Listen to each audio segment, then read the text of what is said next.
of our Torah, uh, we all realize, this is the parsha of, I like to call them the scouts, not spies, because if we actually read the text in Hebrew, the Torah never calls them spies. Spies are meraglim. They're called tayarim, which, by the way, in modern Hebrew, that is a tourist.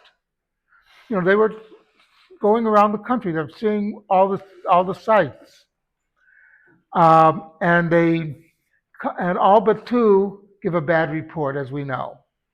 The two who don't are Yoshua and Caleb, who basically say, no, they're wrong. And it's a big question is, you mean they were afraid of the people who were there? Weren't these the same people? Remember, this happens early on when we're in our journey through Sinai, right? We've just left Egypt. These are the people who witnessed the plagues. These are the people who witnessed Kriyat Yam Suf, the crossing of the Sea of Reeds. These, in other words, don't they get it that maybe we have help from a higher power, that we can do it? So that's the question. It's like, how could they not believe, that they were still in the slave mentality of Egypt?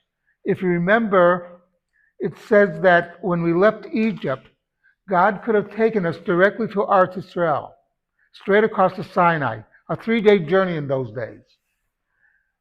But the Jews would have met the Philistines, the Philistines, and would have had a war, and they would have turned around and run back because they'd be afraid.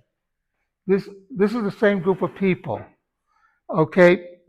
And yet they saw all these great miracles performed for them.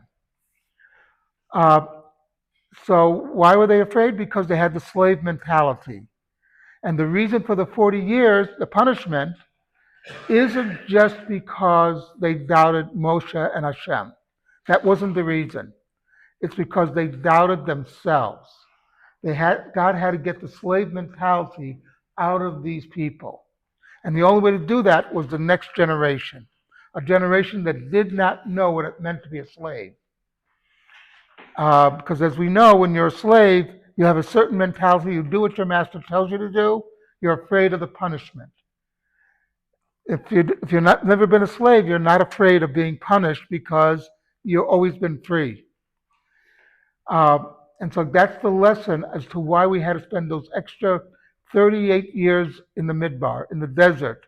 So the next generation, which did not know slavery, would be able to enter the land as free men. And that's why God basically wants us to be free. A free man, we do things because we want to. The goal is that we do the mitzvot not because we have to, although we do, but because we want to. We know it's good for us. Something to think about. Kaddish D'Rabbanan.